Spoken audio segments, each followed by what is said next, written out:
बिस्मिल्लाहिर्रहमानिर्रहीम। अस्सलाम वालेकुम dear viewers, hope you are fine. आज मैं शेयर करूंगी आपके साथ बहुत ही जूसी और नरम कोफ्ते बनाने की रेसिपी।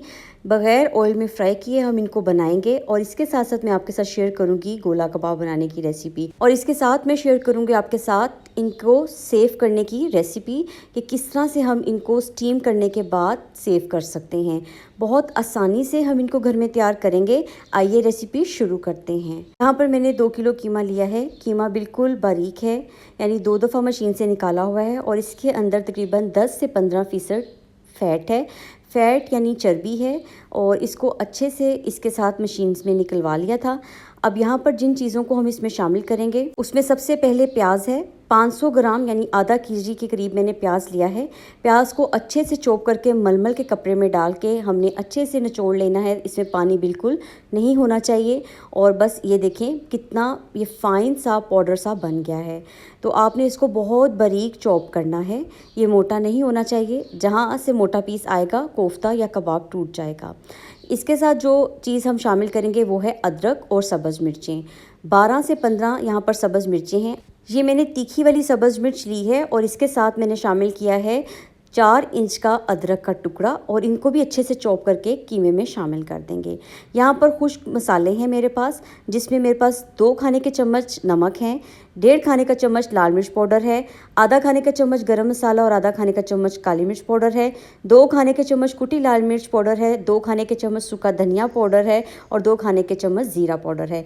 सब मसालों को हम कीमे में शामिल कर देंगे, और इसके साथ जो चीज़ हम शामिल करेंगे वो है 2 अदद अंडे। इससे कोफ्ते या कबाब बहुत सॉफ्ट बनते हैं और बहुत अच्छी उनकी बाइंडिंग आ जाती है। मैं यहाँ पर बेसन, मैदा, कॉर्नफ्लोर या ब्रेड का इस्तेमाल हरगिज़ नहीं करूँगी।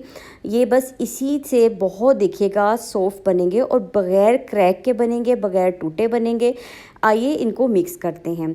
अब यहाँ पर आपने इस बात का ख्याल रखना है कि हमने इसको बिल्कुल जैसे हम आटे को गूंदते हैं ना, वैसे गूंदना है। तमाम मसालों के साथ बहुत अच्छे से मिक्स करना है। यहाँ पर हमें कोई डर नहीं है, क्योंकि प्याज का पानी बिल्कुल खुश्क कर दिया था, तो इसलिए हम जितना मर्ज़ी इसको गूंद लें, यहाँ पर ये पानी नहीं छोड़ेगा और हमारे कोफ्ते बिल्कुल परफेक्ट बनेंगे। 5 मिनट इसको अच्छे से आपने गूंद लेना है। गूंदने के बाद यहाँ देखें इसकी ये फॉर्म बन गई है। बस इस टाइम पर अब हम इसको तकरीबन आधे घंटे का रेस्ट देंगे। इसको कवर करके आप फ्रिज में रख दें। आधे घंटे के बाद हमने जो भी इससे कोफ्ता या कबाब तैयार करने हैं वो तैयार करेंगे। जितने साइज़ का कोफ्ता आप बनाना चाहते हैं उतना मटेरियल आप हाथ में लें, एक बॉल बनाएं, और इसको आपने अच्छे से हाथों की मदद से प्रेस करते हुए एक बॉल बना लेना है, ताकि इसके अंदर कोई क्रैक ना आए। बहुत आसानी से ये कोफ्ते बन जाते हैं, बहुत ही मज़ेदार बनते हैं, और इनको सेव करना भी इंतहाई आसान है। अगर आप ये पहले से बना कर रखें और इनको स्टीम करने के बाद आप फ्रीज़ कर लें, तो यकीन करें आपका कुकिंग टाइम हाफ से भी कम रह जाता है। अचानक मेहमान आ जाएं तो आप परेशान होने की ज़रूरत नहीं। बस आप कोफ्ते या कबाब निकालें, फ्राई कर लें कबाबों को, या फिर कोफ्तों को आप आराम से ग्रेवी बनाकर उसमें शामिल कर दें। ये बहुत आसानी से बॉल बन जाते हैं कोफ्तों के, और यकीन करें कि इनमें बिल्कुल क्रैक नहीं आते। ये मैं अभी आपको दिखाऊंगी। तमाम कोफ्ते मैंने बना लिए थे। गोला कबाब बनाने के लिए यहाँ पर मैंने इस तरह के बड़े बोल बना लिए हैं, और बड़े बोल बनाने के बाद आपने क्या करना है, किसी भी कबाब वाली सीख की मदद से, साफ़ पेंसिल की मदद से, या फिर इस तरह जिससे हम बर्फ़ तोड़ते हैं सूए से, आप आराम से इसके गोला कबाब बना सकते हैं।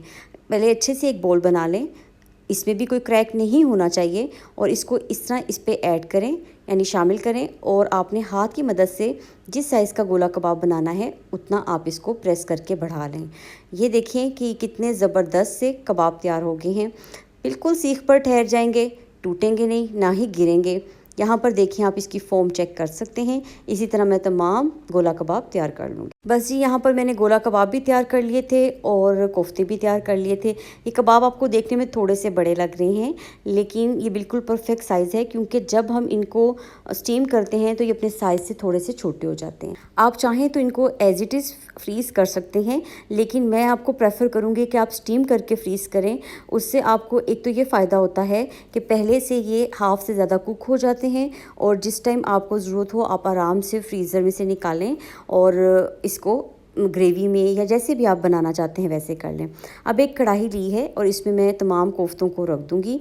फ्लेम मैंने ऑन कर दिया है। अभी मैंने बहुत लो फ्लेम रखा है। जब तमाम कोफ्तों को हम कढ़ाई में शामिल कर देंगे तो 5 मिनट के लिए हम इसको मीडियम टू हाई फ्लेम पे कुक करेंगे, ताकि जितना भी पानी है ये कोफ्ते रिलीज़ कर दें और फिर इसके बाद इसको लो फ्लेम पर हम कुक करेंगे। यहाँ तमाम कोफ्ते मैंने कढ़ाई में रख दी हैं। इसको आपने कवर करना है और 5 मिनट के लिए आपने इसको हाई फ्लेम पर कुक करना। 5 मिनट बाद आप देख सकते हैं कि इन्होंने कितने ज़्यादा पानी छोड़ दिया है। स्पैचुला की मदद से आप इसको ऊपर नीचे कर दें या फिर 2 रुमाल लें और कढ़ाई को हिलाकर अच्छे से आप एक दफ़ा मिक्स कर दें। आप इस पानी को ऐसे ड्राई मत करें, आप तेज़ आंच पे मत पकाएं, आप बल्कि इसको बिल्कुल दम वाली आंच पे ढककर पका लें तो ये अंदर से बहुत सॉफ्ट और जूसी बन जाएंगे और ये मुकम्मल तौर पे कुक भी हो जाएंगे। बस अब आप देख सकते हैं तकरीबन 20 से 25 मिनट के बाद कोफ्ते बहुत अच्छे से रेडी हो गए थे। ये बिल्कुल थोड़ा सा पानी है, इसको अब आप ड्राई कर दें और ये बहुत ज़बरदस्त से कोफ्ते तैयार हो जाएंगे। आप इनको किसी भी एयर टाइट कंटेनर में ठंडे होने के बाद लेकिन शामिल कीजिएगा और उसके बाद आप इसको फ्रीज़ कर लें। इस तरह आप कढ़ाई में आप गोला कबाब जो बनाए थे उनको रख दें। 1 से 2 खाने के चम्मच घी शामिल करें और इसको भी आपने कवर करके कुक कर लेना है। थोड़ी देर में ये भी पानी छोड़ देंगे और पानी छोड़ने के बाद जब पानी खुश्क हो जाएगा गोला कबाब तैयार हो जाएंगे और आप इसको ठंडा करके फ्रीज़ कर सकते हैं या फिर आप इनको फ्राई कर लें और इसको अपने मेहमानों के आगे सर्व कर दें। बहुत ज़बरदस्त रेसिपी बनती है। रेसिपी को ज़रूर ट्राई कीजिएगा, अपना फीडबैक दीजिएगा। मिलते हैं किसी नई मज़ेदार सी रेसिपी के साथ। दुआओं में मुझे याद रखिएगा। Take care. अल्लाह हाफ़िज़।